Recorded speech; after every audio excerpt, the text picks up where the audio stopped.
My name's Emily. I'm studying arts in my final year at Melbourne University, and this is my testimony.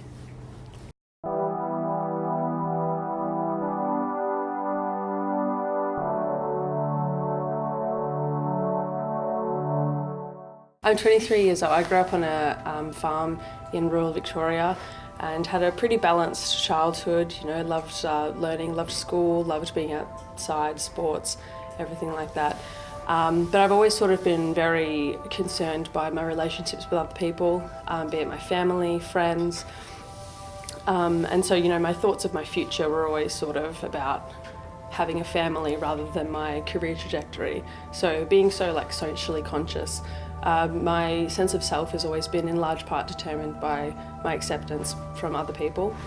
My life before Jesus was sort of defined by anxiety. After a pretty stable childhood, upon entering adulthood, I was faced with having to forge an identity separate from my family and my friends and my, associations, my academic achievements. And I sort of just became filled with self-doubt and, regressed into depression and had to move home from uni to live with my parents again. I sort of numbed the lack of meaning I felt with, drugs and alcohol, which is really concerned with how other people saw me. A huge part of our culture is, pursuing instant gratification, and I thought that would, make me cool and free, but it was just making me completely miserable. I became, obsessed with how I looked and what other people thought of me, social media, and sort of threw myself into the world of political and cultural debates online, and it was channeling my negative energy into that, but I sort of had no anchor to unite all of these fragmented identities. Somehow I still fancied myself a good person, but then upon encountering Jesus Christ, I realized I was, filled with sin, and at first I was paralyzed by this and didn't know where to go. But I was really encouraged by some people around me, and I saw that this sort of peace that they had in them, which made me want to sort of figure out what it was. My cousin has a really aggressive terminal cancer, and his two boys are disabled, and so their life at home is very stressful. And I recall asking my cousin's wife about a year ago, how she kept it all together, and she told me it was her faith in Jesus Christ. And up until that point, I didn't even realize that she had a faith.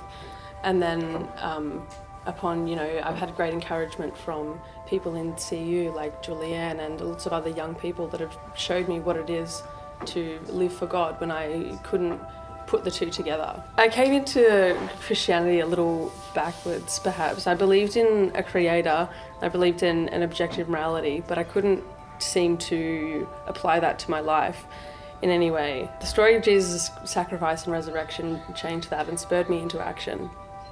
The crucifixion fills me with love and gratitude for Jesus, and his resurrection is the basis of my faith in him, and faith in the path that he trod and the promise of life in the kingdom of heaven after that. Knowledge that God loves me and wants me to live for him really brings me a sense of purpose, and the knowledge that I'm granted salvation through Christ's sacrifice rather than my works really liberates me to honour God rather than being paralysed by the weight of all my sin.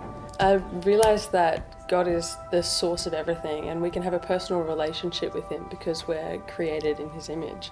I see how he loves his children and he wants us to live for him, and he never loses faith in us, and he's always trying to draw us nearer to him. He's a just God, and he has compassion for us in our suffering. Having a relationship with God means accepting that all other relationships I have are secondary to that, which actually makes those relationships much more healthy.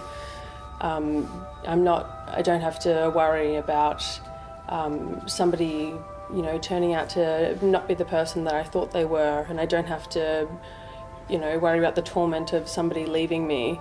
Don't need to stress about what other people think of me because I answer only to God. My relationship with Jesus Christ has not really shaped my identity. It's helped me rediscover the essence of my identity as God's creation. I now believe that we were created with God's grace at our centre, And our identity is for the purpose of making his identity known, and that God intended for the transformation of the person so we could come into communion with him. I try to remember my heart and recognize when I'm being pulled away from the center by some aspect of my person, and when my being becomes fragmented.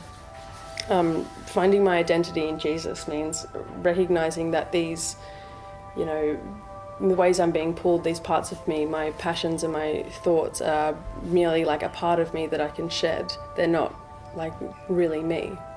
There's a verse from Philippians that I think really captures what the change that Jesus has made in me. I know what it is to be in need, and I know what it is to have plenty. I have learned the secret of being content in any and every situation, whether well-fed or hungry, whether living in plenty or in want. I can do all this through him who gives me strength.